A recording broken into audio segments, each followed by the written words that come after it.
आलयं करुणालयं नमामि भगवत्पादं शङ्करं लोकशङ्करं शङ्करं शङ्कराचार्यं केशवं बादरायणं सूत्रभाष्यकृतौ वन्दे भगवन्तौ पुनः पुनः ईश्वरो गुरुरात्मेति मूर्तिभेदविभागिने व्योमवद्व्याप्तदेहाय दक्षिणामूर्तये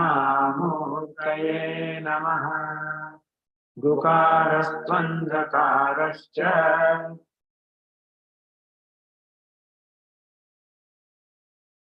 Finish that one. गुकारस्त्वन्धकारो वै ऋकारस्तन्निवर्तकः अन्धकारनिरोधित्वात् गुरुरित्यभिधीयते ॐ सहनाववतु सहनौ भुनक्तु सह वीर्यङ्करवावहै तेजस्विनावधीतमस्तु मा विद्विषावहै ॐ शान्ति शान्ति शान्तिः.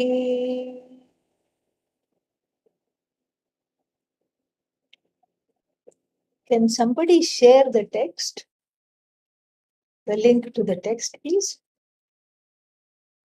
If you have already got it.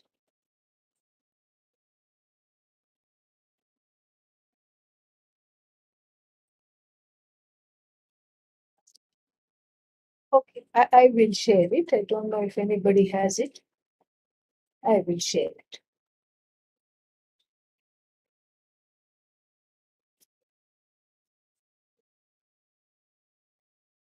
Oh, already done. Wonderful.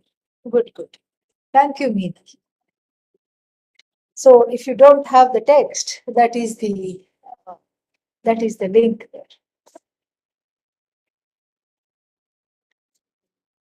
These days we have been focusing a lot on what the life of the person of self-knowledge is like. We just finished a Moksha marathon on, what is that called? Atma Vidya Vilasa, a very advanced text that we had a short time to complete. So like this, we have been doing a lot of discussion, thinking, and analysis, inquiry into not what this self-knowledge is all about, but what the bearer or the carrier of self-knowledge looks like. In other words, how does self-knowledge look like when it is carried in the form of a person? Because there is no such thing called self-knowledge other than the person who carries it. Brahmavid, Brahmaiva Bhavati, we have studied. And meaning, the knower of Brahman is non-separate from Brahman. This is what we have studied. And so to examine the carrier of the knowledge, very interestingly here, and not in any other place, to examine the carrier of the knowledge is as good as inquiring into the knowledge in a lot of respects. This is not like any other thing in the universe. So carrier, if you examine, you don't, like the mail carrier, for example, the post person, the person who brings the post. If you examine, you don't know the contents of the letter that you are getting in the mail. If you just see what the carrier is like, you don't know the you don't know the import of the import of the letter, you don't know. And so, so this way, even if you examine the carrier pigeon, in olden times, the pigeons were trained to carry messages in which were tied to their feet. If you examine the pigeon, you don't know the message. But here, if you examine the person of knowledge, it's immediately evident to you. It's immediately evident to everybody what is the content, the general contours of the content that they carry. There is a contentment, we know that much. There is contentment. There is a uh, there is a lack of judgment of the self and others. There is absence of sorrow and fear, and they appear to be living in a very different reality than the rest of the people. This is all very, very evident. And this is what we have been focusing on numerous texts. We did uh, last year we did a whole study of the 12th chapter of the Bhagavad Gita, which was again an analysis of the jnani. Jnani means the person of this knowledge of the self as free of all limitations. Then again, in our Bhagavad Gita class, we are coming upon we are coming upon Arjuna's question to Lord Krishna, where he asks, "What on earth is this? How is this person behave? What is this person all about? Are there such people who have this knowledge, etc., etc." And so we will again be analyzing the carrier, which is again very fruitful analysis. But sometimes in all this analysis and inquiry into the jnanam itself seems like a little bit of a mystery, slightly out of reach.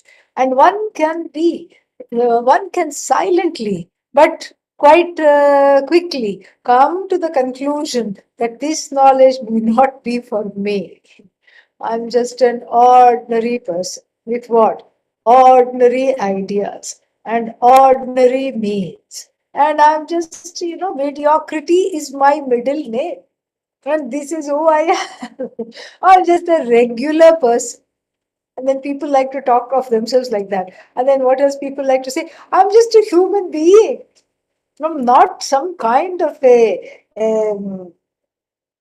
some kind of a genius.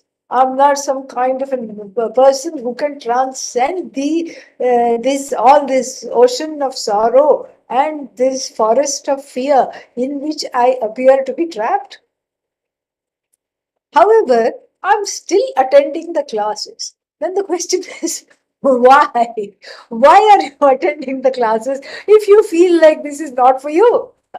Well, it's kind of nice to listen to. It's very, very nice to listen to.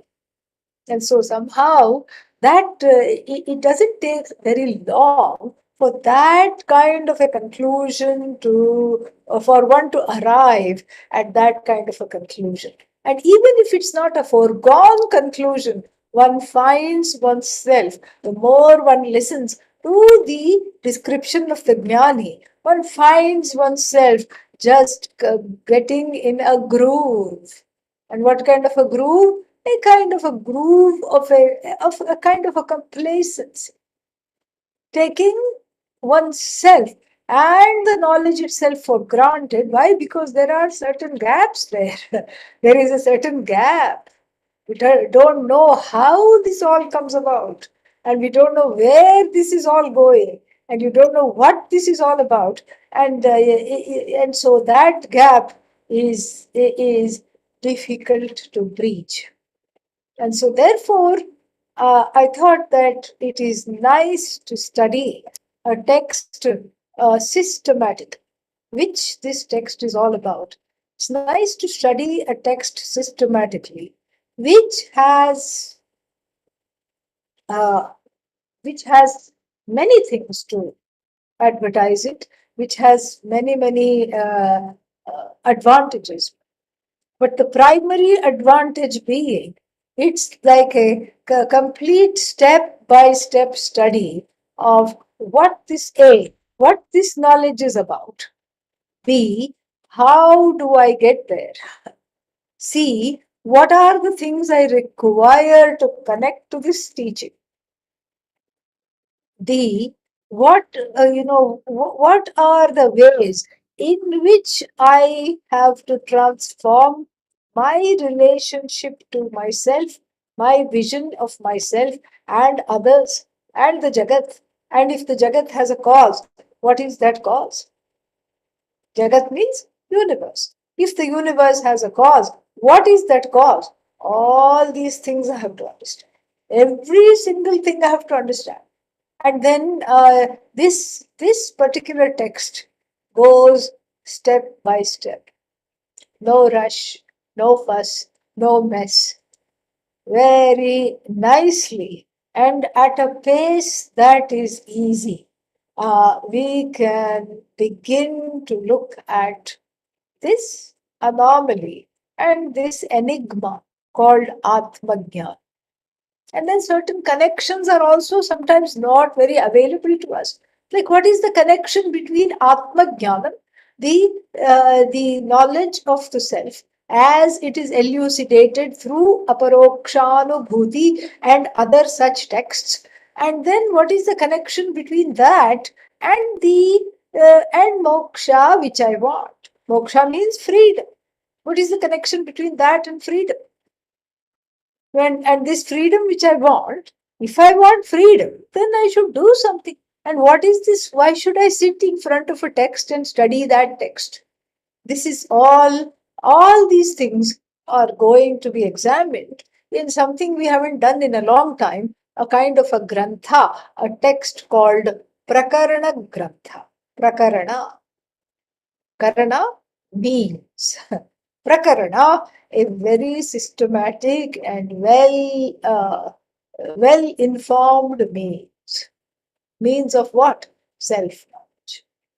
A tool of self knowledge is called Prakarana Grantha. In the tradition, we have different kind of texts. We have texts just for contemplation of what we already know. That is called Nididhyasana Grantha, which a prime example of which was the one we just have completed last weekend, which was Atma Vidya Vilasa.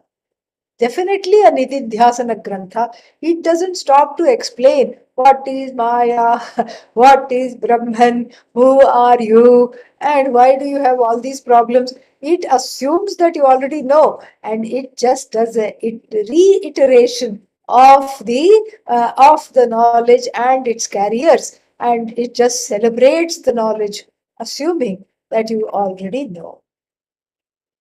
And then that is called Nididhyasana. Nididhyasana means contemplation.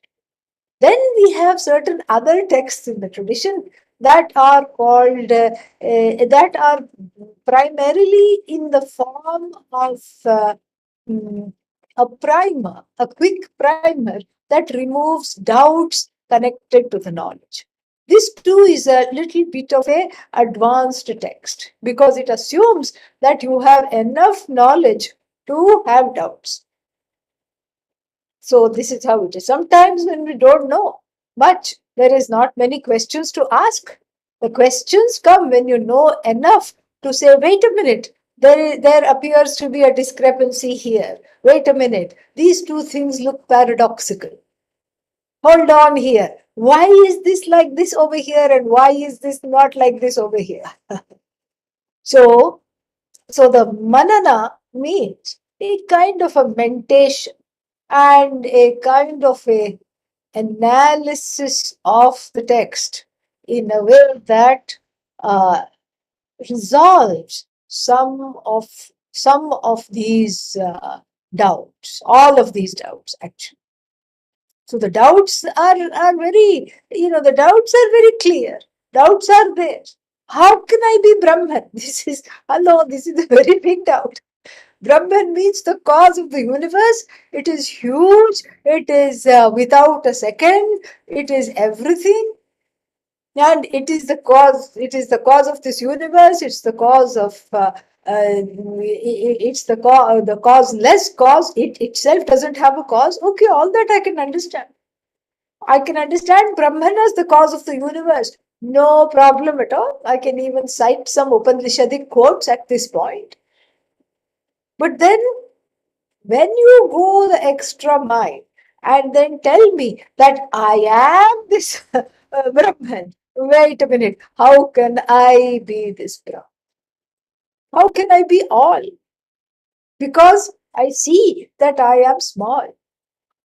How can I be the cause? I thought I was because of so many circumstances. I thought I am because of my parents, because of my society, because of my culture, because of so many reasons. And here you have taken away the prefix be and have put me on the level of the cause. How is that even possible? Finally, how can I be God? At best, what? G silent. I am odd. These are all very valid questions. And this is a tradition that does not push the concept of God, whatever that is, if there is such a thing called God, it does not push that concept down one's throat with the help of a stick. Because for us, whatever this thing, the cause of the universe, is not something to be swallowed, and it's not a matter of belief. It's a matter of enquiry. It's a matter of understanding. It's like an equation that is to be resolved. Just like when the third grader is told, third grader or fourth grader is told, 100 minus 91 is equal to 4 plus 5. What? The 9-year-old says. How? How is that possible? Here, double digits, minus sign on one side, and on this side, single digits and the plus sign. How is it? And then there is an equal sign in between. How is that possible? And the third grader or the fourth grader cannot say, I believe you, teacher. Oh, madam, I believe you. That will not work. This is not a matter for belief. This is a matter for arriving at, to understand. This is a matter of analysis and understanding through self-inquiry. So therefore, this is not a tradition that eschews questions. Questions are encouraged. And in fact, if you don't have any questions, the text itself will raise certain questions which you did not even know were deep inside your mind. The text itself will raise certain questions.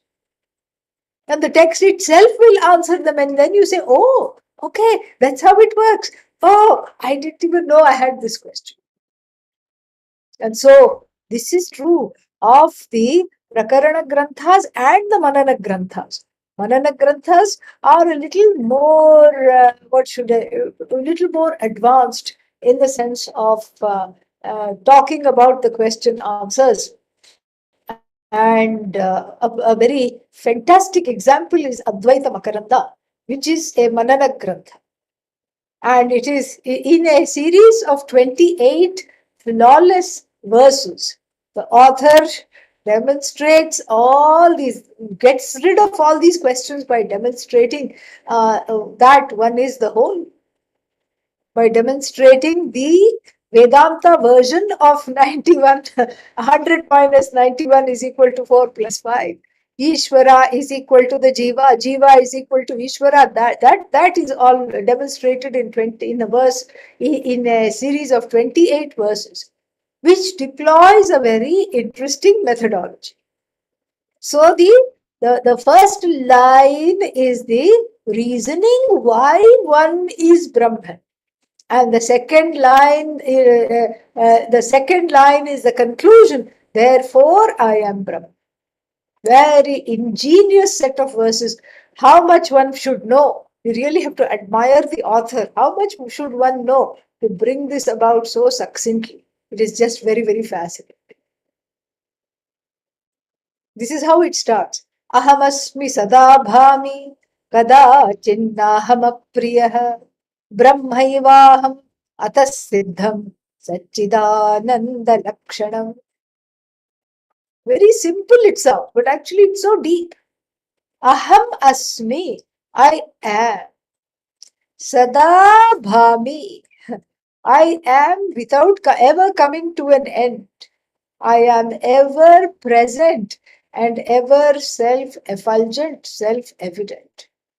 Kadachit na aham apriyah. I am never, ever, ever the subject of distaste for myself.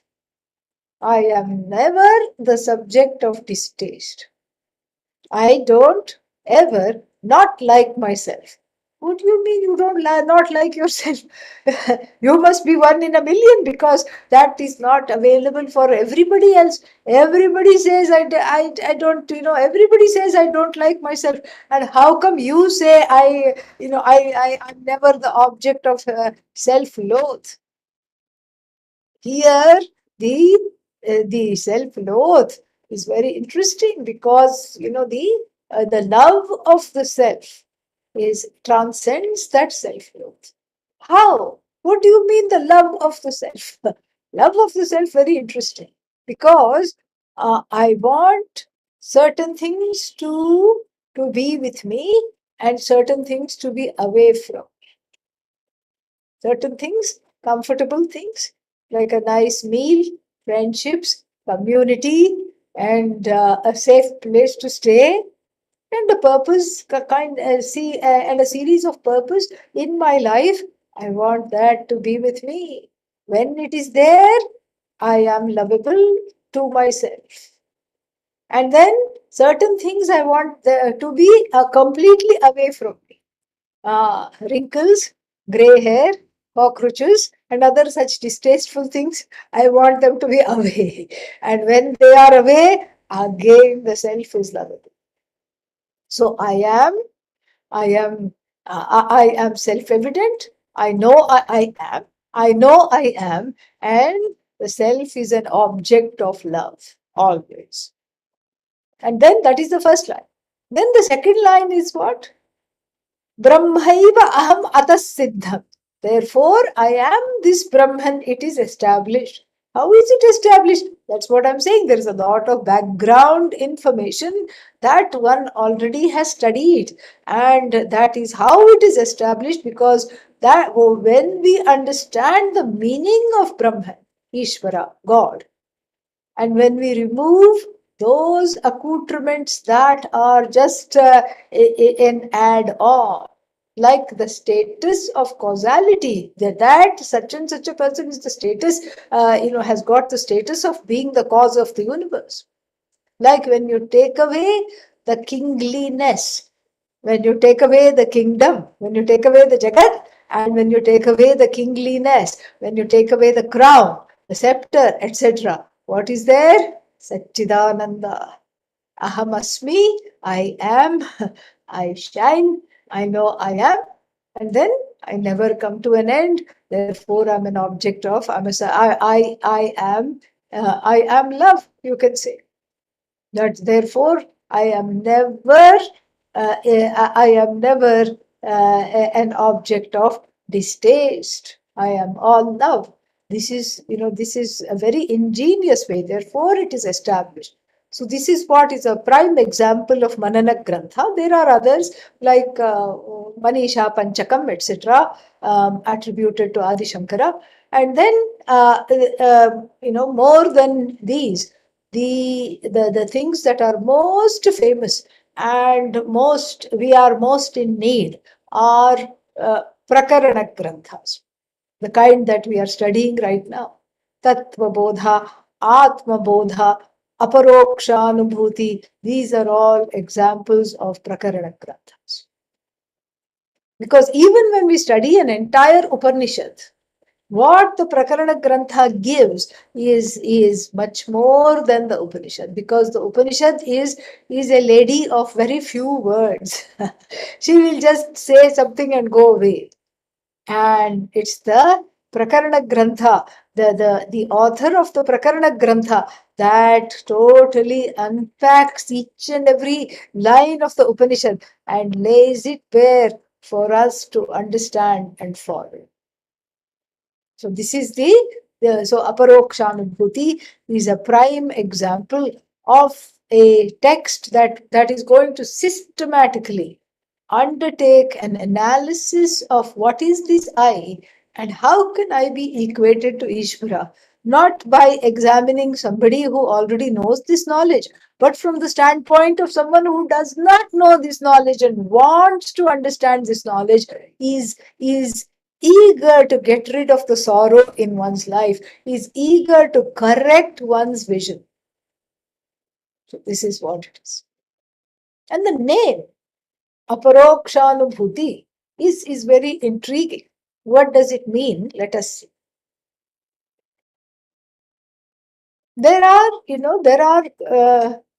This is all about knowledge, self-knowledge. And there are two kinds of knowledges, we can say. That you see me on the screen. You see the Swami on the screen. Is what kind of a knowledge is it? It is direct knowledge. Your eyes are open and then you are able to see me. And you may have some another pair of eyes on your eyes, something to help the eyes, but still it is direct knowledge called Upanetram, and that's okay. Even then, it's direct knowledge. It helps to enhance the vision which has been lost due to age and whatnot, age or genetics. So that's okay. You still have you are still seeing the Swami on the screen. It is the use of the eyes, because the eyes are there. And then, of course, we need one more thing in order to see the Swami. What else do you need? You need light. So, the eyes have the object that is to be seen has to be lit up. Lit up, and then the eyes function. How do they function? They function to reveal whatever is objectified by the eyes. This is what is called this is what is called direct knowledge. So there are many examples of direct knowledge. I heard it through my own ears, and I tasted it. I picked up the smell. I touched it myself, so I know this is velvet. I know this. So this is all direct knowledge. Then we come to another kind of knowledge, which we have access to all the time. And what is that knowledge? That is in the form of, we can say, inference. Inferential knowledge. For example, you look at the road when you wake up in the morning, you look at the streets from your balcony, from your window, and you find that it is all white. What is the conclusion? It must have snowed. You don't say somebody came and somebody came in the night and put some powdered sugar on the roads. That's not the conclusion. It has snowed because it is appropriate. Right now it is winter, and yes, this is what it was. So yesterday night the roads were dark gray, and then today when I look at the road, it's all white. Wonderland, winter wonderland. This means what? This means that you came to know of this indirectly, Natu, not really, directly. Not directly. Because directly you didn't observe. Indirect. So the word for indirect knowledge is parokshajnana, indirect knowledge. That you come to know because of hearsay, Somebody told you there is a sale in a particular shop and then you want to go there. You don't know that on your own. You know it through somebody else. Indirect knowledge. That it has rained, that it has snowed in the night, and you don't know that directly. You know, but you still know it. But you know it indirectly. So generally we say that there are two kinds of knowledge. Direct knowledge and which is direct knowledge, and then the other one which is indirect knowledge. The indirect knowledge, paroksha. Paroksha. Direct knowledge is called pratyaksha. Aksham prati. If you resolve the compound. So paroksha jnana, indirect knowledge, and pratyaksha jnana, direct knowledge. Two kinds we say. But then here we have a very ingenious negation. So paroksha we say, and then we say aparoksha. Na paroksham, aparoksham. It's a negation of paroksha, not indirect. Correct? Not indirect means what? Direct. Not indirect means direct. What other option is there? So, not indirect. Aparoksha. So, then we have a question here.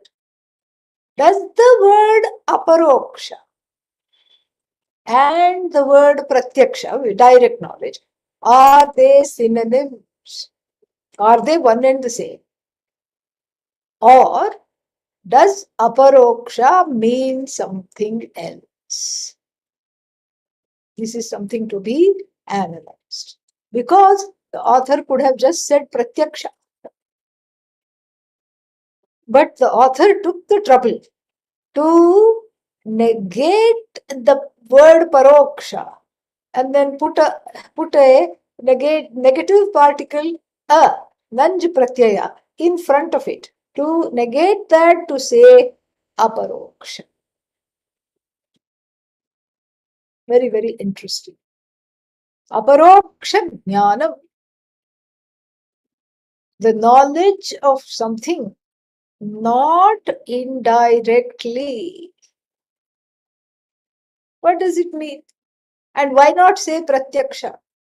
Because this kind of a direct knowledge that this is talking about is more different, separate from even pratyaksha. How? How is it separate? Okay, like I said, you see the Swami, and you see, in order to see the Swami, what do you need? Eyes, and then some source of light. You see the Swami. Sight takes place, and that's what we call pratyaksha, immediate knowledge, direct knowledge. But then aparoksha is also a knowledge that is direct, but it is not dependent upon what we call the means of knowledge. Aparoksha jnanam, knowledge, aparoksha, immediate or not indirect knowledge. And this not indirect knowledge is not dependent upon. That's why it's not the same as pratyaksha. That's why the author has taken the trouble to negate indirect knowledge and present it as the title of this work. It's not that you see the eye with your sense organs. You don't hear the eye with the sense with the sense organs, the ears, etc. You don't touch the eye. The eye simply is. And it is directly known to you. I am is ever known. There is no mistake that the I is self-evident. No mistake about that. I am is known. Right now, I am. And what kind of an I is it? It is an I that does not need to be ratified by anybody else. I don't have to phone a friend. Hello, do I exist? I don't have to ask other people in the Zoom kulam or Shavidya Zoom kulam. That is what we have. So I don't have to ask anybody in the Zoom kula. Zoom kula means it's a Gurukula on Zoom. Okay. So it's a Gurukulam on Zoom. Zoom kulam. I don't have to ask anybody, hello, do I exist? Please raise your hands if you think I exist. I don't have to do that. I am. This is very evident. This is what is called Aparoksha. Because both, then we find that Paroksha knowledge, indirect knowledge, and even Pratyaksha knowledge, direct knowledge, as we that are dependent upon the sense organs, are different from this knowledge. This knowledge belongs to a different order of reality, whereby it is not dependent upon anything, including eyes, ears, etc., including the direct means of knowledge. What to talk of the indirect means of knowledge? And this is the object of a lot of speculation, study, analysis, and inquiry, both in Western and Eastern philosophy. This I. Somebody tried to make this knowledge into an indirect knowledge. I infer I am. There is something wrong with that very statement. Descartes. I know I am. That is better to say than I think, therefore I am. And we all know what happened. Thankfully, he reversed himself before he died towards the end of his life. I am, therefore I can think, because I am means what? I am means it is already there. The I is already there in order for you to be a thinker. The I is available. Therefore, the I joins the word thinker. I is available. And so, therefore, the I precedes the status of myself as thinker. We should not be in a rush to put Descartes before day horse. Okay, this is what happens otherwise. This is the problem. I am, therefore I can think. I am, therefore I can know. I am, therefore I can eat, drink, all activities. I am. And this I am is different from seeing the Swami on the screen or seeing your own reflection in the mirror. It is very, very different. How is it different? Because to see something on the screen or to see your own reflection in the mirror, we are needing certain karanas.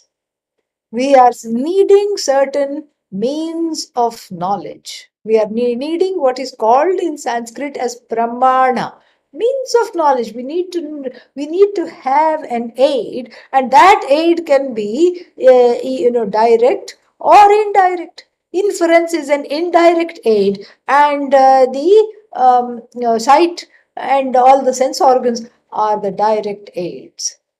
They're known as direct aids, but they are aid, no doubt. But the I is not experienced through various aids. Unaided, it shines. You don't have to look for I am. Where I am. Nobody has to do that. Nobody has to do unless somebody is developmentally challenged or in a vegetative state without any self-awareness. So you can see that Paroksha Jnanam and Pratyaksha Jnanam, in fact, they have a lot in common, both of them. So Paroksha Jnanam, indirect knowledge, Pratyaksha Jnanam, direct knowledge. Both of them have something in common. What is that? Both of them rely on aids in order to know, and those aids we have the epithet pramana, or means of knowing. So everything that I see or everything that I infer indirectly, everything that I see and hear directly, are basically those objects of knowledge are pramana siddha, established by a means of knowledge. I see, therefore I know it exists. I see it. Therefore, I can ratify its existence. I hear it. Therefore, I am aware that a truck, a big vehicle, is passing on the road where I live. The smell of pakodas frying in the neighbor's house is very evident to me. I have picked up the smell, and therefore, what do? I invite myself over to tea. I just show up. So, this is again pramana siddha. The pramana here being the olfactory nerves, the nose. I touch it. I touch the petal of a flower because I have doubts. It is mixed with some artificial flowers. But then it looks to be quote unquote real. And so I touch it. Yes, this is not a satin leaf. This is not a satin petal. This is the touch is the touch of Ishvara. I know that. And so, this way, these are aids to knowing. Inference and aid to knowing. And any conclusions that I make based on the pratyaksha pramana and the paroksha pramanani, they are good for understanding everything that is there in the universe. In fact, both pratyaksha knowledge and paroksha knowledge power all the branches of knowledge, the halls of academia. Everything is because of pratyaksha and paroksha. Medical science because of pratyaksha and paroksha. Everything. All the branches of knowledge are, in other words, pramana siddha, established by means of knowing. That's why if you go to the doctor and say, I think I have a particular disease, whatever, then the doctor will say, where is the proof? We have to run some tests to see if you are, if what you say is true or not. It's not based on belief. It's not based on conjecture or speculation. There is proof. Now, what about if there was a knowledge that is there without proof? There's only one such thing. The knowledge of the I. In the face of the knowledge of the I, all proof goes poof. Okay. No proof is needed. Where is the proof? That I am, because that I am is self-evident. This is what is meant by the word aparoksha. That I am is already evident to me. And because I am is evident to me without a shadow of doubt, questions, error, nothing. And it is a constant knowing. That's why you can show me the photo. Somebody came when I was in DC once, Washington DC, and showed me a photo of themselves. He happened to be 82 and he showed me a photo of himself when he was 2 months old. Swamiji, this is me. And I looked at it and I said, I see the resemblance. Now also you have no hair and teeth. That time also you had no hair and teeth. I see the resemblance. Actually, there is no I couldn't see the resemblance. That was just a joke. No hair and teeth. But still the person, even without seeing the resemblance, he could also not see the resemblance. Here is a small 2-month-old thing, and then here he is at 82 talking to me and showing me his 2-month-old picture. A very, black and white, full of grains and everything. And he's showing me that. And then but he is sure this is him. He is definitely sure this is him. How? How is he sure this is him? He is sure this is him because he was told perhaps, but then he knows. Why? Because there is the continuity of the I. Then you can say, okay, this was also indirect knowledge because his mother or father or somebody said, this is you, and he believed. But then what about the 5-year-old photograph? Supposing he were to come again and show me, this was me when I was 5 years old. Oh, why aren't you smiling? Because my younger brother had taken away my toy. That is why I'm not smiling. You see, there is a continuity. The I continues and it is made alive with the help of other things like memory, but the I is the same. The I is the same. There is something other than this. There's something other than this. And that is basically what this text is all about. The I that is not needing to be established is called aparoksha. It is neither direct nor indirect. It simply is. It is not derived. It is not a knowledge that is derived. It simply is. And that is resolves into I. I simply am. And it is unlike any direct knowledge of any object, and it is unlike any other indirect knowledge of any object. Nothing. It simply is, and it is evident to me. It does not have to be established by a means of knowledge. That is why it is called aparoksha. And the next word is anubhuti. This is a very dear word for the people who are studying Vedanta. They love this word anubhuti. Anubhuti means what? Experience. That's why after so many Vedanta classes, what is the question? How to experience Brahman? Are you are Brahman? No, no, no, but I want to experience. Please show me how to experience. And the word experience especially is elongated because I want the experience to keep lasting, keep on lasting. How to experience?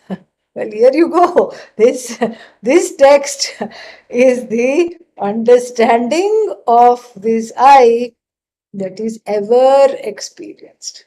That which is ever experienced is the I. That which is never not experienced, that is it is never not experienced. That is the I. In sleep, are you there or not? Yes. How do you know you're there in sleep? Why don't you wake up and say and demand, who slept just now? Tell me, who slept? Nobody does that. I was the one that slept. I, of course, recognize this in hindsight. And then because this recognition is happening through a mechanism, because that self-awareness is being channeled through the mind here in this case. The mind that functions not an agent of this knowledge, but as a receptacle where the knowledge takes place. And that mind is in a causal state.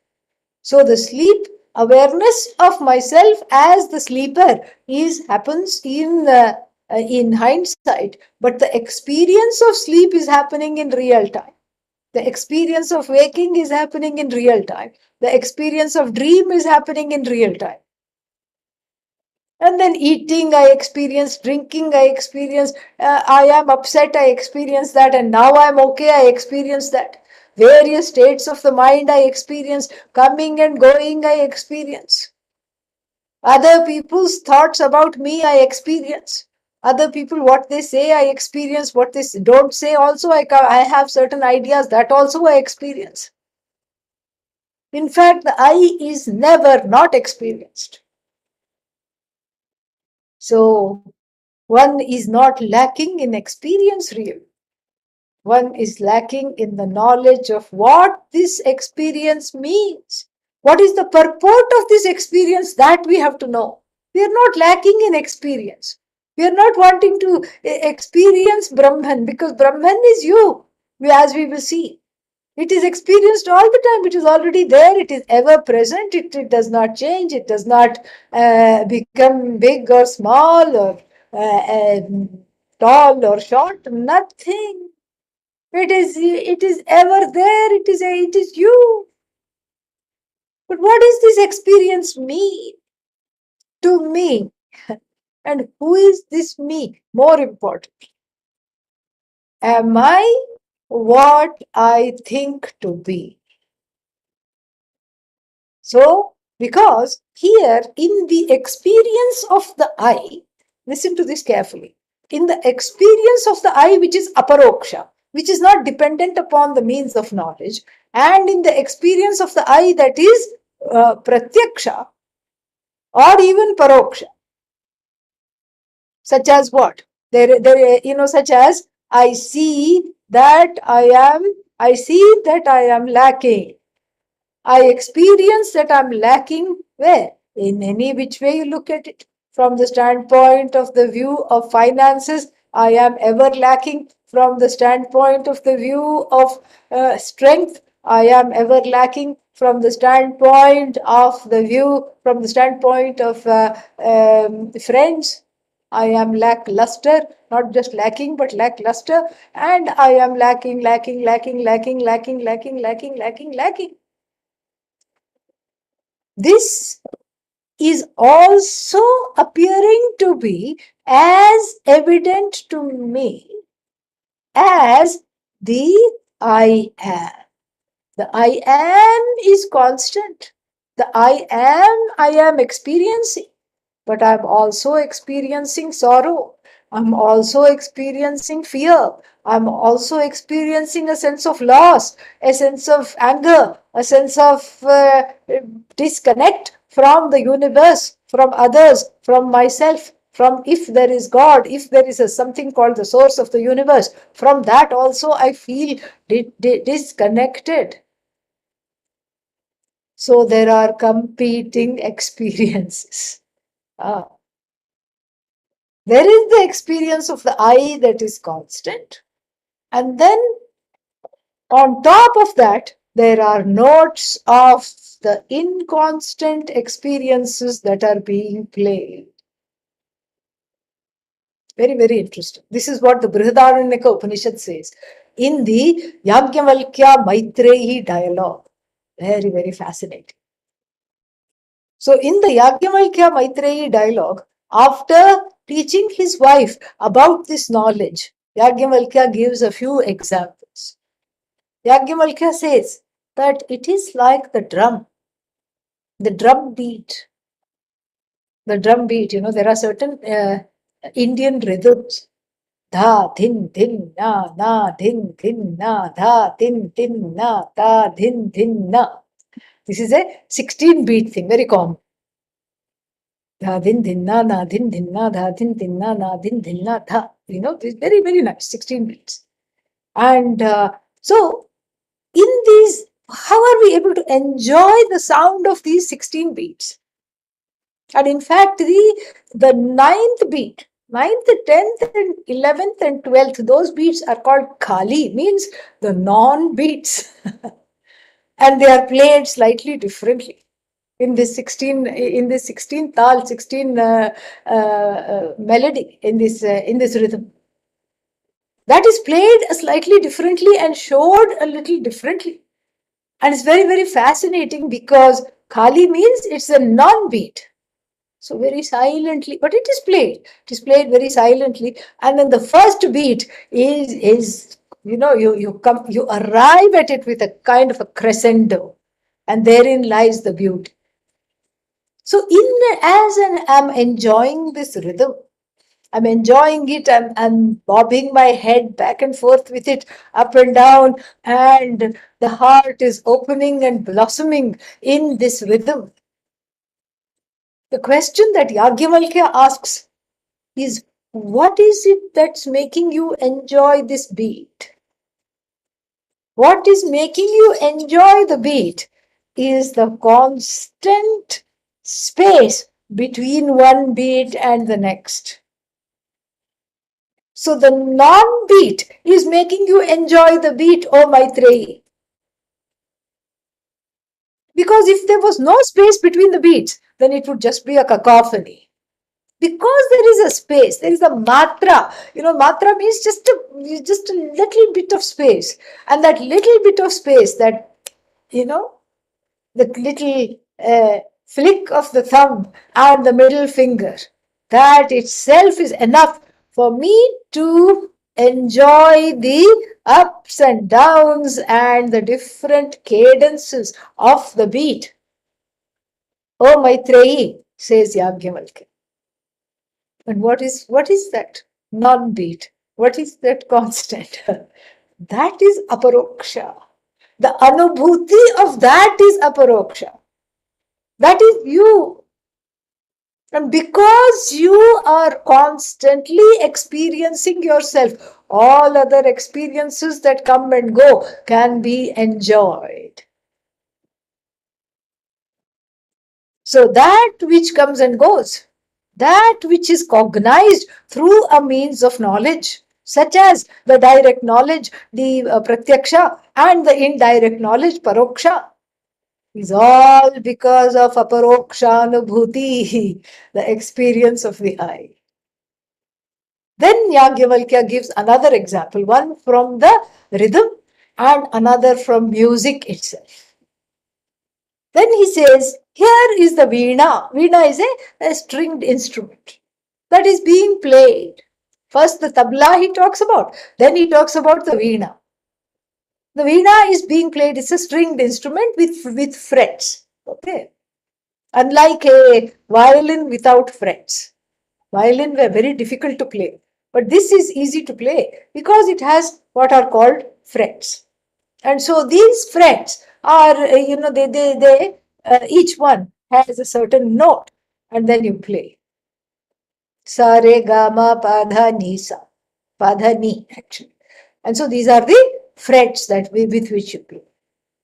And so when the veena is playing, how do you cognize the different notes? How do you say this is sa versus this is pa and this is ni, this is dha? How do you recognize that? And even if you're not a connoisseur of music, you still know they are different. How do you know that they are different? You know they are different because there is something that is constant, and that constant, my dear Maitreyi, Yagyavalkya says, is nothing other than you, Aparoksha, which is constantly experienced but not as an object. In other words, the constant experience of the subject makes you appreciate the various objects in the universe, and in fact is contingent upon the experience of everything that is objectified in the universe. And in fact, this is in keeping with music theory. If anybody who has studied music knows the word sa is a short form for shadja. Shadja means Shat Swaraha Jayante Yasmat. All the six swaras, in addition to that primal, the note Sa, are born from which is called Shadja. So if one is sensitive to music and has had some instruction, apparently even when when that Sa is played or articulated or sung, you should be able to delineate all the notes in that. It's just fascinating. Fascinating.